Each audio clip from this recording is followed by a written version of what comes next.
Welcome to our webinar, Families and Study Abroad. We are excited to have you joining us today. My name is Christine Self with Parent and Family Relations, and joining me is Whitney Longnecker from Study Abroad. This webinar is part of our Red Raider Family webinar series, where we share information on topics of interest to parents, families, and supporters of our students. We know that families have lots of questions about what to expect when their Red Raider studies abroad, and this webinar can help answer those questions. Feel free to use the Zoom Q&A feature to ask questions throughout the presentation, and we will get to those at the end. We will also share our contact information so that you can follow up as needed. We are recording this session and posting it and the slides to our website so that you'll be able to review this again later or share it with others. I'll also email the recording link to the email that you used when you registered for the webinar. So let's get started. I will now turn it over to Whitney with Study Abroad. Thank you very much, Christine, and welcome everyone who is joining us today. I appreciate you being here to learn more about Study Abroad for your student and how you as a parent or family member or other supporter can continue to support your student through this journey. As you just heard, my name is Whitney. I work in the Study Abroad office here on campus, and so we will go ahead and dive right in because I know our time together is short but sweet today. And so my goal is to be able to share some important details with you about Study Abroad, but also give you some resources so that way you can continue learning and researching and continue that discussion with your student. So let's start off with the basics. Why study abroad? Why is this an important topic for you to learn about? Why has Texas Tech placed an emphasis on international experiences for our students? There's a number of reasons that study abroad is important to add to your students' time as a Red Raider, and you'll find a couple of those listed up on the screen here. But I want to highlight one of particular importance. So although students hear a lot about study abroad here at Texas Tech, it's actually not all that common when you look nationwide. So out of all of the college students who are currently in college in the United States, only about 1 in 10 will choose to participate in a study abroad program. 1 in 10. So the reason that I start with that particular statistic is because this is an experience that not all college students choose to include in their time at university. And because of that, this is really something that can help your Red Raider stand out. So whatever their plans are after graduation, getting that first job, maybe getting into graduate school, medical school, whatever those post-graduation plans might be, your student may find that they need some competitive advantages to help them stand apart from the crowd. And so having a study abroad experience that they can list on their resume or list on their graduate school application is something that's going to be unique, and it may draw that reviewer's attention to your student when they're reviewing those applications. So I think there are many reasons that a student could be interested and ultimately participate in a study abroad program, but I think that one is pretty compelling and some information that I want to offer to you all as folks who are supporting our students. So let's move ahead to tell you a little bit more about some of the fast facts here for study abroad at Texas Tech. I mentioned previously that your students are going to hear a lot about study abroad being a Red Raider, and a big part of that is because we do send a good sized group of students abroad every year. So about 1,400 students will choose to participate in a study abroad program on an annual basis. We are very pleased to announce that last year in 2022, Texas Tech was named among the top institutions in the United States for study abroad participation. We've always known that we've had some pretty great programs and are always excited about the number of students that we're able to send overseas. But this formal recognition helps us to showcase that achievement even further. And I think that what you will find and what your students will find is that they are certainly in good company and are able to really participate in some high quality and impactful experiences. And that's really what this recognition showcases on a wider scale. Texas Tech offers about 200 programs in 50 or so different countries. So there's definitely something for everybody, lots of different options that will meet your students' goals and academic interests.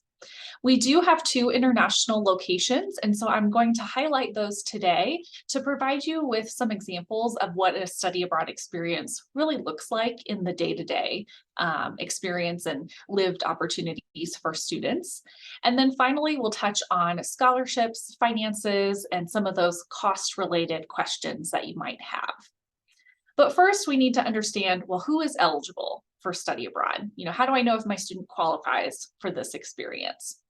You'll find the eligibility criteria up on the screen, and there's a couple things that I want to point out to you. So that second bullet point states that students must be a sophomore or above by semesters, not credits. The reason for this is because we want our Red Raiders to know what it means to be a Texas Tech student before we send them overseas. So if your student is entering Texas Tech as a brand new first-year student, we do ask that they spend that first year on campus before participating in a study abroad program. If your student is a transfer student, and that's the kind of designation that Texas Tech has given to them as part of the admissions process, then those students, we ask to spend 1 semester on campus before participating in a study abroad program. Students must also have a certain GPA in order to participate. So generally speaking, our students need to have a 2.0 GPA or higher in order to participate in a study abroad program. The College of Business, as well as the College of Engineering, do ask for slightly higher GPAs in a 2.5 as well as a 2.75 for those colleges. And then finally, our students must be in good disciplinary standing with Texas Tech. So no violations in the dorm, no academic probation, things of that nature. So as long as your student meets these basic eligibility criteria, they have a really good shot of being able to participate in a study abroad program. You might be wondering, what do these options look like? What are some of the things that our students can participate in as part of a study abroad experience? So I think most folks visualize students taking college classes at a different college or university overseas when they think about the term study abroad. And we have many programs that fit that mold, if you will, and offer that kind of an experience. And those would fall into this learn abroad category. But I also want to make sure that you and your students know that there are other kinds of experiences that Texas Tech students can participate in as a Red Raider. So if they're looking for something that's maybe a little bit, outside of the mold, if you will, offers some more hands-on experience. We do also offer research opportunities as well as international internships and service learning. So the great thing about study abroad here at Texas Tech is that students not only get to decide where they might want to study abroad and when is the best time for them, but they also get to choose the type of experience that may be best suited for their needs and for their goals.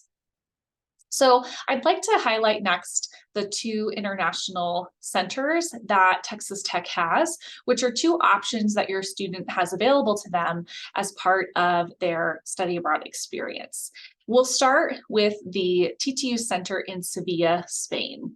So you'll find that there is a QR code on the slide here, which you can scan to get more information, but that link will also appear in the chat pretty quickly, so you can click on it that way as well, and that will allow you to access that part of the study abroad website to learn more.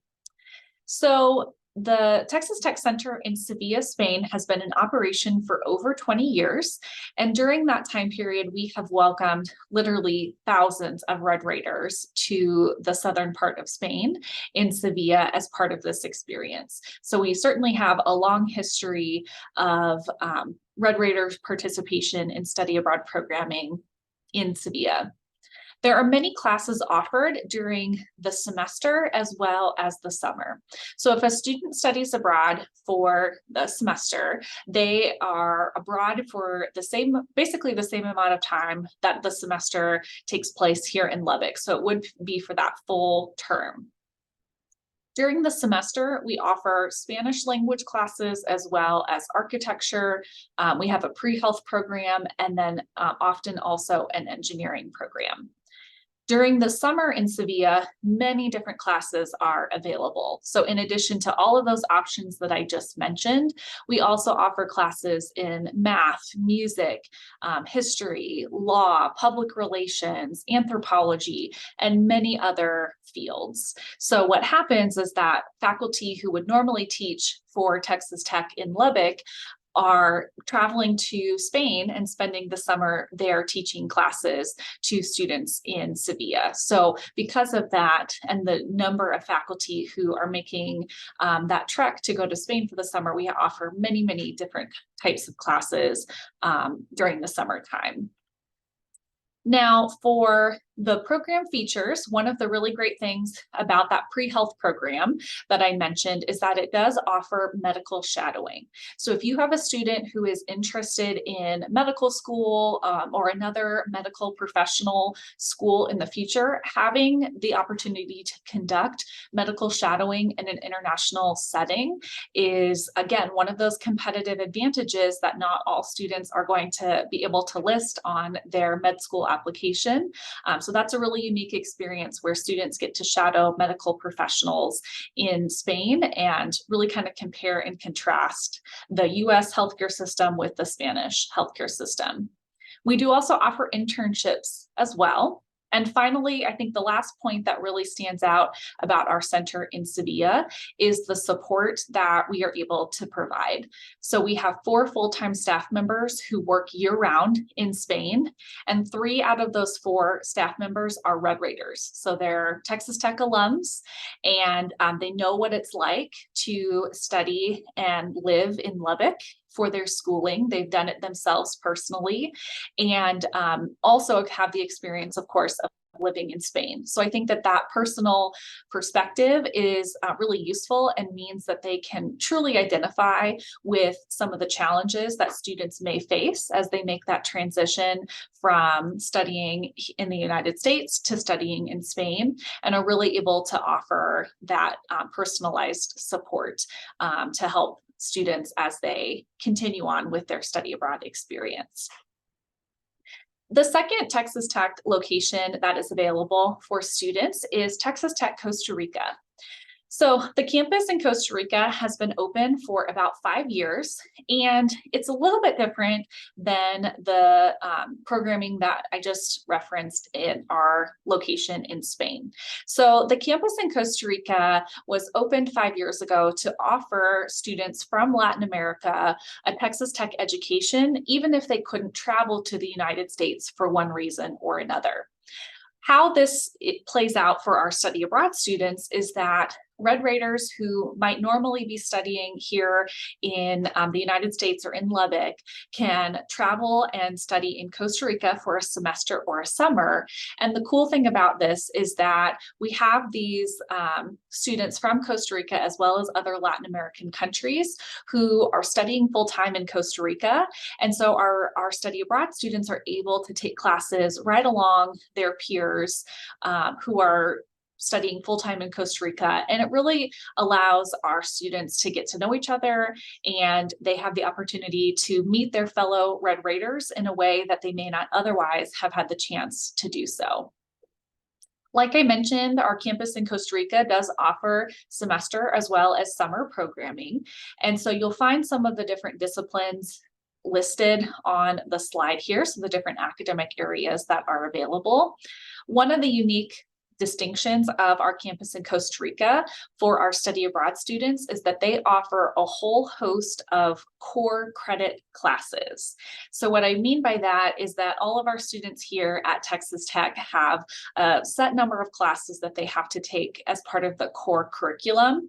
And Costa Rica offers all of those kinds of classes. So if your student maybe isn't quite into their major yet, they haven't started taking classes for their major, but they need to get some of those core credits out of the way, then studying in Costa Rica will allow them to do that. The campus in Costa Rica is also in the process of developing internships, and so that will be becoming more and more available over the next year or so. So now that you have those two examples of types of programs that are available, you might be wondering, okay, well, what's the next step? How do I get my student involved in this? How do I know what to do next? So really the next step in the process is determining when is going to be a good time to study abroad.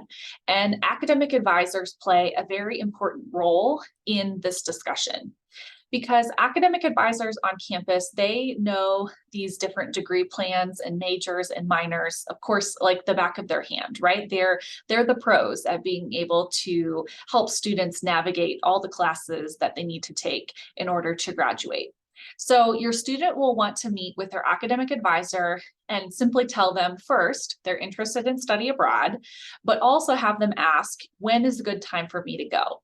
The academic advisor will be able to identify a certain semester or summer that a student may be well suited to be away from campus and participating in the study abroad program. So that's a very important discussion. If your student hasn't had that kind of a conversation with their academic advisor yet, definitely encourage them to do so, because that helps the student to understand what they should be looking for their study abroad program. We always recommend that students study abroad earlier rather than later, because we know that as students continue to progress towards graduation, they're taking more and more classes on campus, they're often getting more and more involved. And so sometimes it's just harder to kind of pull themselves away from their campus commitments and their class commitments as they get further into their degree. So encouraging your student to study abroad sooner rather than later will help to increase the likelihood of them being able to do so. We actually have applications open right now for summer and fall of 2024. So if your student is wanting to study abroad right away, those are the next opportunities that they will be able to do so, and they can start their application today if they would like to.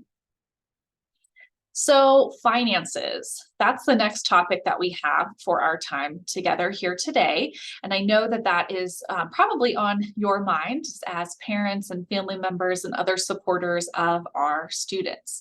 I think, unfortunately, many families feel that study abroad is just out of reach financially. And I'm here to tell you that that is not true. There are many sources of funding for study abroad programs. And we also have some study abroad programs that are actually less expensive than studying on the campus in Lubbock. So if finances or cost is something that you really need or want to take into consideration when you're making decisions about study abroad, I hope that you will scan this QR code on the slide or check out the links that were just dropped into the chat box, so that way you can access some of those resources that discuss the specifics about funding a study abroad experience. But a couple quick notes. First of all, if your student receives financial aid to take classes here in the United States and in Lubbock, then that same financial aid can travel abroad with a student and help them to pay for their study abroad experience. So that same money that's paying for classes here locally can travel abroad with students and can be used for a study abroad program. There are also a number of scholarships that are available around campus, not just from my office in study abroad, but from other departments and colleges that help students to also finance their study abroad experience.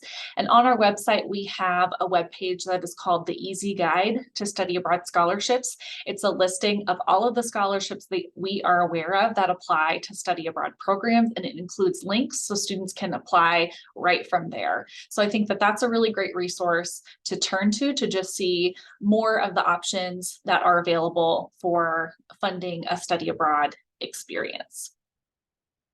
In addition to thinking about finances, you also likely will want to know about what other offices are available to support your student as they consider their study abroad experiences. So in addition to those academic advisors and those important conversations that your student will want to have with those folks, there are 3 other offices that your students can turn to if they have questions about study abroad. So within the Rawls College of Business, they have what is called the Center for Global Engagement. The College of Engineering has what's called the International Engineering Programs Office. And both of these are essentially study abroad offices built within those particular colleges. They have faculty and staff who man those offices and are readily available to ask or to answer your questions and help support students through the application process. Now, if your student is not a business student or not an engineering student, don't worry. The Study Abroad Office, which is where I work, we are here to support all students on campus, regardless of whether or not they have a Study Abroad office kind of built into their college. So you're welcome to contact myself or any of my colleagues in the Study Abroad Office should you have any questions. All of our contact information is available on our website, which is just studyabroad.ttu.edu. So we're happy to help support you as well as your students as you think about study abroad.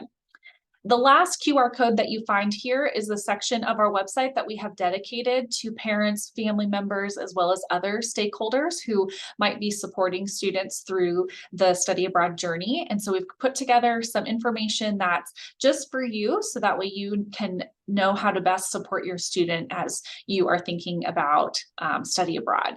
We always encourage our students as well as our parents and family members to follow us on social media because we highlight student experiences.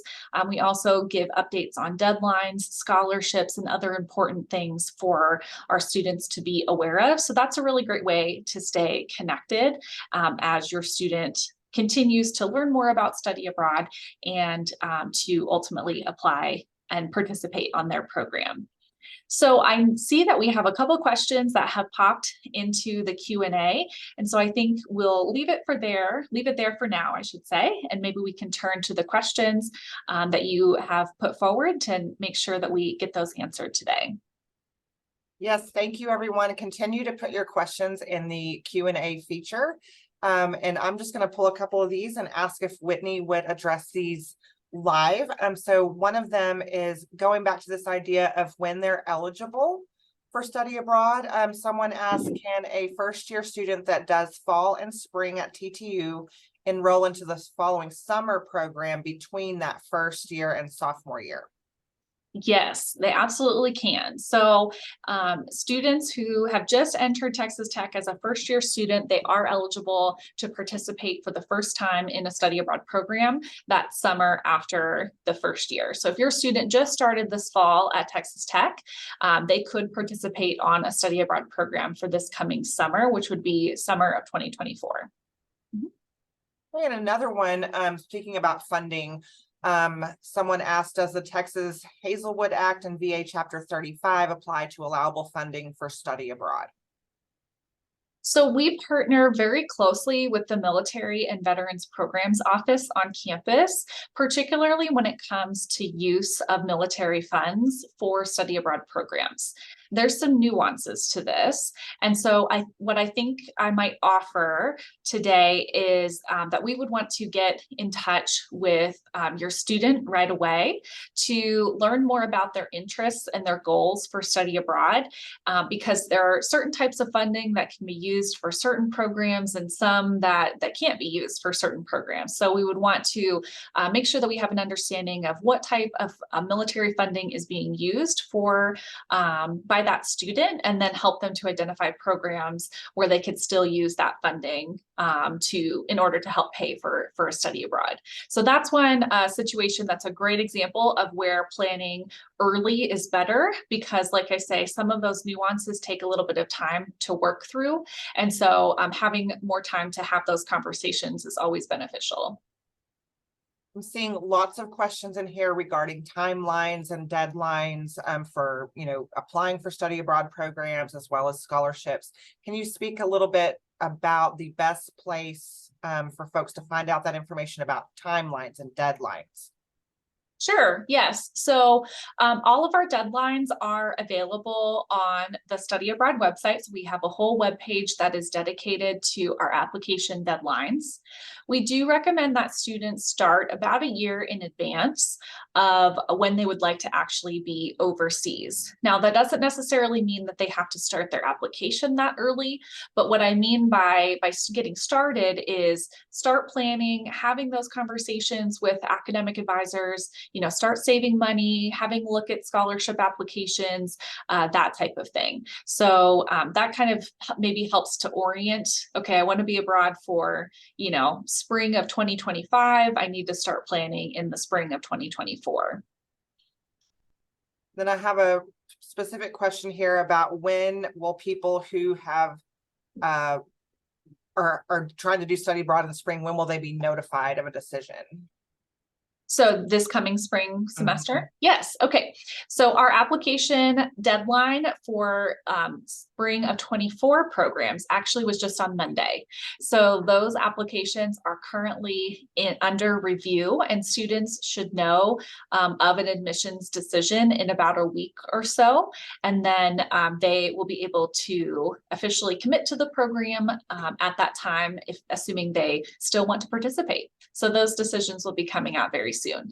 And I think that that I think is also a good point for everyone to know, that when our application deadlines do pass, we want to offer those admissions decisions as quickly as we can to our students, so that way they can also understand how to move forward. So usually within about a week or so, we're able to deliver those notifications. Got some questions here kind of regarding safety of these programs and how host families are vetted, and just general information about the safety of these international campuses and study abroad programs. Sure. So health and safety is a big part of my job as the director of the office. So I'm of course leading the office here, but also another hat that I wear is this risk management and health safety manager of sorts. So what this means is that we are constantly reviewing what's happening in the world here at Texas Tech to make sure that we are able to make informed decisions about the locations and the types of programs that we want to offer to our students. There's a couple of different ways that we do that. So in addition to monitoring and staying in the know about different situations that may be emerging overseas, we do also take a number of actions to ensure that our students remain safe on the study abroad programs that are available. So we provide a very comprehensive health insurance policy that does also provide evacuation from a country should that be warranted. The housing options that are available to students are reviewed on a regular basis, so that way we understand that where our students are going to be living, not just studying, but living as part of their study abroad experience. And we also provide extensive orientation processes as well, so that way students feel prepared for their study abroad experience, because of course this involves both of us, right? We've got to make sure that students are making good decisions, but in order to allow them to do that, we provide some training of sorts through that orientation process. But I think that the COVID pandemic that we all endured a couple of years ago is a really good example of the care that Texas Tech takes to our students and other international travelers, because we weren't afraid to make those tough decisions when push came to shove about those study abroad programs, and monitored all of our students as well after they returned from their study abroad programs during the spring of 2020. So I hope that provides a little bit of information about some of the health and safety items related to our study abroad programs, but I'm also happy to answer any other questions that you might have, or if you want to give me a call separately to talk through a certain situation concerning your student, we can definitely do that.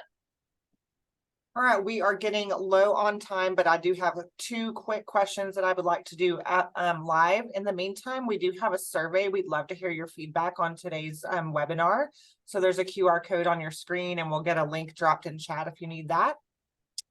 But Whitney, very quickly, someone asked, is it too late for a summer program between the junior and senior year for a transfer student? No, absolutely not. No, we'd be happy to support a student between their junior and senior year. No problem. Perfect. And then just some kind of general questions that I'm seeing about, again, you talked about Costa Rica and Sevilla, but there's lots of other places students can go. So where do they get started in finding out all the different countries that students could potentially go to? We offer programs in 50 different countries, so there's absolutely a lot to choose from, even beyond Sevilla and Costa Rica. So on our website, we have a program options webpage where students can see all of the opportunities that they have available to them. And there's about 200 programs to choose from right now. Wonderful. All right, well, we are at the end of time. We will stay on for just a little bit to get some of these questions answered for you in that Q&A chat box. But we are going to stop the recording and end our video presentation. We will be sending out the link to this a little bit later, and we'll of course post this information on the website where all of our webinar information is hosted. So I want to thank Whitney for coming and presenting this important information to you all, and thank you all for spending some of your afternoon with us. Stay tuned for more webinars. We're keeping our webinar series growing, and check back with us frequently for new topics. All right, thanks everyone. Have a wonderful rest of your day, and we'll get to those questions that are in the chat.